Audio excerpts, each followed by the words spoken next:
Maintenant, au point de vue de la réputation des citoyens, des politiciens aujourd'hui, je me range un petit peu du côté des citoyens ordinaires.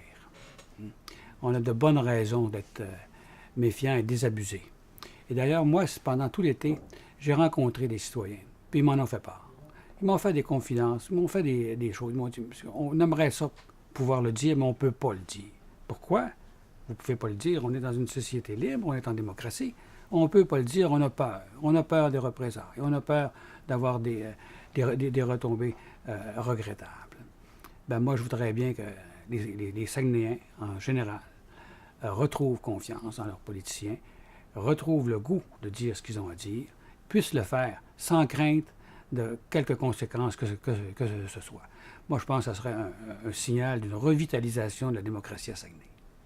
Moi, j'ose croire que la majorité des gens qui sont au service des citoyens le font pour le bien des citoyens et non pas pour leur image. C'est pas drôle de parler qu'un politicien travaille dans le but de protéger son image. Hein? Moi, je crois pas à ça. Moi, je pense qu'il faut être authentique, il faut être vrai, il faut être réel, il faut être direct, il faut être franc. On n'a pas à cultiver une image. Moi, j'aime pas ça. Lac Mégantic, je pense qu'on peut pas l'ignorer. Cette dame-là a été extraordinaire. Hein? Elle a réagi exactement comme il fallait le faire, avec le tact, avec la rapidité également. Je pense que ça devrait être un modèle. La confiance, c'est pas palpable. On fait confiance parce qu'on pense qu'on devrait faire confiance. Et pourquoi me faire confiance? Je pense que c'est mon parcours qui le démontre un petit peu. Pendant toute ma carrière, j'ai fait preuve d'intégrité. Jamais eu de plainte à l'ordre des comptables agréés, jamais eu de poursuite, jamais eu de clients qui ont refusé mes rapports ou refusé de me payer parce que je n'avais pas fait le travail. Est-ce que c'est suffisant pour faire confiance? Je ne sais pas. Ce sera aux gens de juger. Ils peuvent s'informer, ils peuvent vérifier. J'ai été témoin expert à plusieurs reprises. Et la première chose qu'on essaie de faire devant un témoin expert, c'est de discréditer pour incompétence, pour avoir fait des fautes professionnelles ou quoi que ce soit. Ça n'a jamais fonctionné. J'ai toujours été accepté comme témoin expert. Puis je pense que mes clients n'étaient pas mécontents non plus du travail que j'ai fait. Est-ce que c'est suffisant pour faire confiance? Moi, j'ai enseigné le crédit quand j'étais à l'université en finance. Puis je disais à mes étudiants, là, on peut vous promettre n'importe quoi. Si vous n'avez pas confiance, faites pas crédit. Si vous n'avez pas confiance, votez pas pour moi. Si vous avez confiance, vous ne serez pas déçu. Ma façon de travailler, moi, j'analyse beaucoup. Après ça, j'agis vite. Et j'écoute beaucoup. Je n'ai pas le monopole de la vérité. Ce serait très prétentieux de penser que je pourrais l'avoir de toute façon. Vous savez, j'ai étudié 25 ans pour apprendre une chose. On ne sait pas grand-chose quand on sait quelque chose. Et c'est un fait. Je pense que ça nous rend là, beaucoup plus réalistes et objectifs face aux situations. Les préjugés, on essaie de les éviter, les a priori également. Voir les choses telles qu'elles sont, être pragmatique et réagir en fonction des besoins du moment. La clarté, la transparence, c'est un mot qui est un peu galvaudé de nos jours, là, mais quand même, je crois que les gens doivent savoir. Ils veulent savoir. Et quand ils savent, ils comprennent, puis ils savent comment réagir aussi. D'abord, je vais spécifier que le parti n'a jamais eu comme tel lui-même d'expérience d'élection. C'est la première élection que l'équipe de Renouveau démocratique va faire. Et pourquoi un parti? Les gens craignent un petit peu. Dire, moi, peut-être que je vous appuierais, mais j'aime pas l'idée de parti. En réalité, il faut voir l'idée de parti comme un facilitateur. Le parti, en s'organisant, en allant chercher les règles qu'impose le directeur général des élections au niveau du financement, de l'organisation, etc., se facilite les choses. Les candidats qui se présentent n'ont pas à réinventer la roue. Moi, le premier.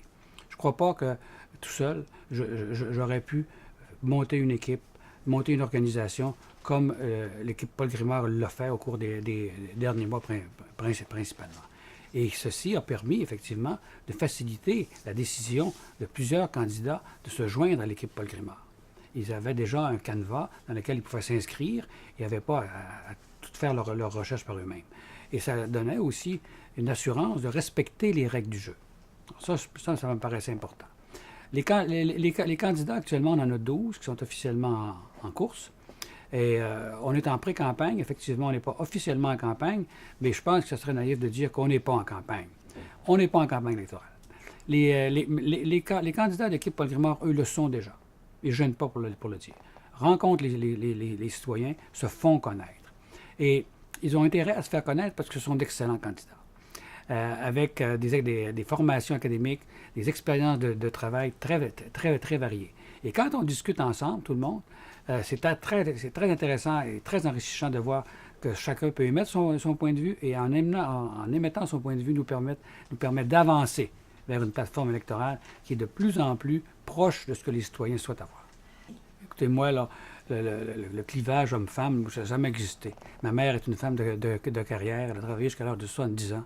Quand j'étais chez Deloitte, moi, je ne regardais pas si la personne était de sexe féminin ou de sexe masculin. Je regardais la compétence, l'expérience et la volonté de faire le travail qu'on avait à faire. Au niveau de l'équipe, c'est la même chose. Et je vous assure que les femmes n'ont pas du tout à être gênées d'être candidates, et j'en suis très fier d'ailleurs. Il faut voir comment elles travaillent, et je suis très confiant. Moi, je vais vous dire, j'aimerais beaucoup mieux que les citoyens disent « Je suis fier de mon administration municipale », que l'administration municipale dise « Vous devriez être fier de moi ». Que la population juge par les faits et gestes qu'on pose, qu'on va au-delà, qu'on va vers leurs attentes, qu'on répond à leurs attentes, et qu'on les a consultés avant d'agir, plutôt que de dire « Regardez », et qu'on est bon. Non, c'est à eux de nous dire qu'on est bon ou qu'on n'est pas bon, puis ce sur quoi on n'est pas bon, nous dire quoi faire pour devenir bon. La ville appartient aux citoyens, et non pas à ceux qui la dirigent. Ceux qui la dirigent sont fiduciaires du bien commun. Ils doivent en prendre garde.